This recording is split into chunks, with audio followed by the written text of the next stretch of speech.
Once again, we celebrate World Blood Donor Day to raise awareness of the need for safe blood supplied through voluntary donation. Now, this year's theme is Give the Gift of Life, Donate Blood. And this will focus on the value of donated blood to the patient, not only in saving life, but also in helping people live long and healthy lives. Now, tonight we have with us Ms. Cynthia Ellaine Rabadam, a medical technologist for the Quality Assurance Office of the Philippine Blood Center Foundation. Good evening, ma'am. Welcome to NewsLife. Good evening, Bianca.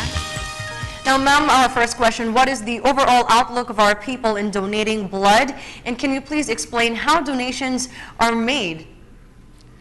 Well, generally, ang Filipino people are afraid of donating blood because of the fear of the needle. Pero because of the passage of the RA 7719, medyo na-shift na yung attitude ng Filipino people. So they parang nawala na yung commercialism in the blood banking system. So now we are turning into the voluntary blood donation. So medyo marami na ngayon ang mga participation from the communities like the churches, the universities, and then the offices, and even the communities.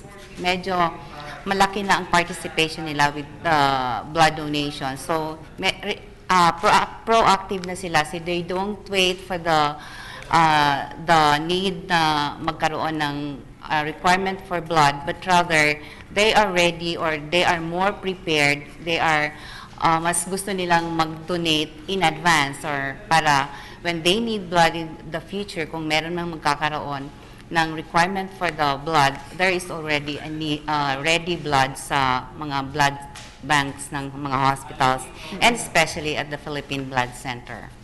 Ma'am, would you say that the government's blood donation is also in sync with the National Red Cross and of course with the Philippine Blood Center? Oh yes, because partner natin ang Philippine National Red Cross. In fact, we work complementary to each other, like kung merong kulang sa isang area ng blood, then the Philippine Blood Center could come in, or kung wala namang supply ang blood center, then the Philippine National Red Cross will provide the blood kung saan man nangangailangan ng blood sa isang hospital. It's a good thing to know that they are complementary. Now, I probably know that a lot of people or a lot of our viewers are asking, can anyone donate blood, even those with tattoos? And before blood is donated, is the donor checked first before his blood is donated and stored, or is this done after he has donated his blood? Well, anybody can donate blood.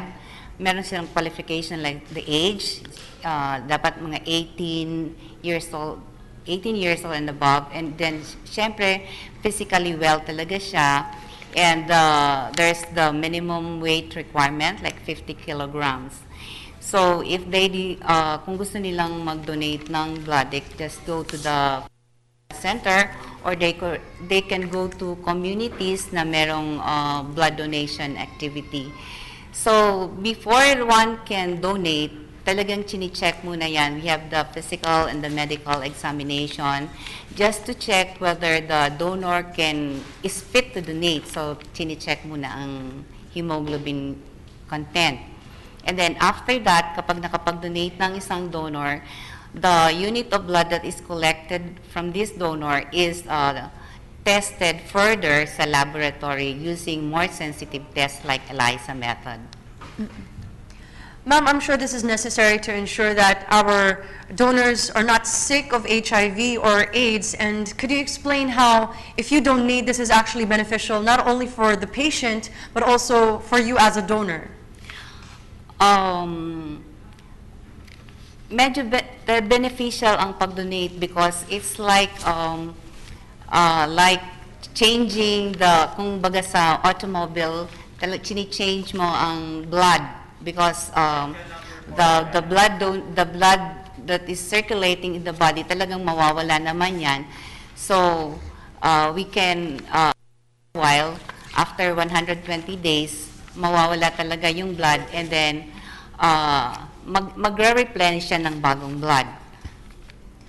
Now, ma'am, some people are thinking that when you donate blood, you're also given money in return. Is this true even until this day? And when donated blood is donated blood sold or given for free when needed by a patient?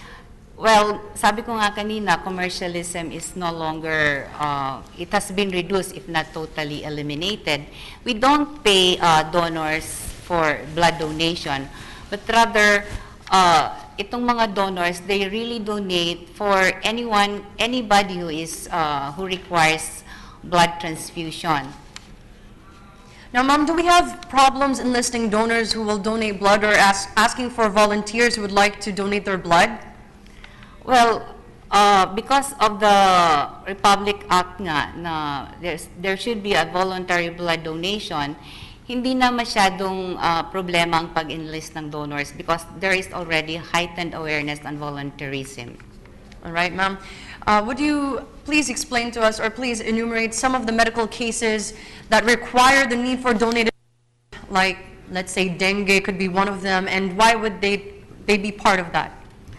Well, hindi naman lahat ng dengue cases nagre-require ng transfusion.